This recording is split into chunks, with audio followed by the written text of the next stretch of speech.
ये आकाशवाणी है। अब आप खुश खबरीलाल से हिंदी में समाचार सुनिए। आज की ताजा खबर। आज सुबह सवेरे उगते सूरज को स्वागत के लिए चिड़िया की एक झुंड एक साथ एक ही स्वर में अपने ही घोंसले में से गा रही थी, चुनमुन चुनमुन चुनमुन। दोस्त जी, सुनते हो चिड़िया क्या गा रही है?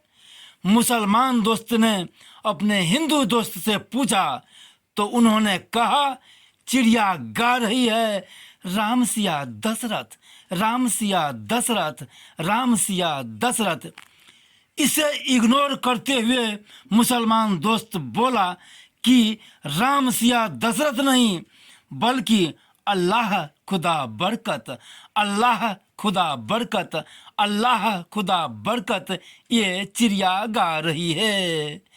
देखते ही देखते दोनों दोस्तों के बीच भयंकर जुबानी जंग छिड़ गई। दोस्ती के नींव हिलने लगे। दोस्ती में कुश्ती की संभावना बढ़ते देख तरकारी बेचने वाली एक युवती स्थिति को शांत करते हुए बोली कि भाईजान, ये चिड़िया न राम सिया दशरथ न अल्लाह खुदा बरकत बोल रही है, ये तो आलू प्याज अदरक, आलू प्याज अदरक, आलू प्याज अदरक बोल रही है। युवती की ऐसी जवाब सुनकर दोनों दोस्त हक्का बक्का हो गए। एक दूसरों को मुंह निहारने लगे।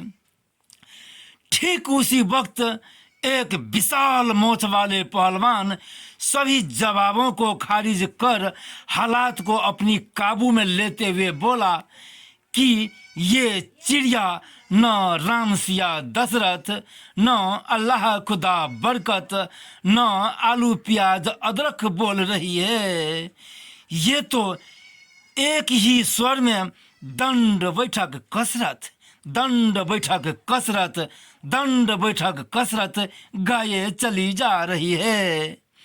पहलवान की ऐसी जवाब सुनकर दोनों दोस्तों ने अपनी अपनी सिर पीटने लगे। इस तरह विवाद सुलझने की जगह रहस्यमयी ढंग से उलझते ही चली जा रही थी, जिसे देख एक वयोवृद्ध अनुभवी मिथिलानी दादी माँ स्थिति को परखती हुई बोली, हेरा बउआ, ई चिड़ै सब न राम सिया दशरथ कहै छौ आ ने अल्लाह खुदा बरकत कहै छौ आ ने आलू प्याज अदरक कहै छौ आ ने दंड बैठक कसरत कहै छौ। ई तऽ अन्हार गुज गुज राति में छिपल चमकत सूरज भगवान के उगत देख खुशी से स्वागत गीत गाबि रहै छौ बउआ। अर्थात जिनकी जैसी दृष्टि उनकी वैसी दिखाई देती है ये सृष्टि। दादी माँ की इस जवाब से संतुष्ट होकर हिंदू और मुसलमान दोनों दोस्त एक साथ मिथिलानी दादी माँ की चरण स्पर्श कर आशीर्वाद लेते हुए पुनः खुशी खुशी मॉर्निंग वॉक की लंग सफर में निकल पड़े। सज्जन वृंद, आप सभी ने किया बरसों दिन का इंतजार। मैंने सुनाया टूटे फूटे हिंदी में इंटरेस्टिंग समाचार, जिसे आप सभी ने किया हृदय से स्वीकार।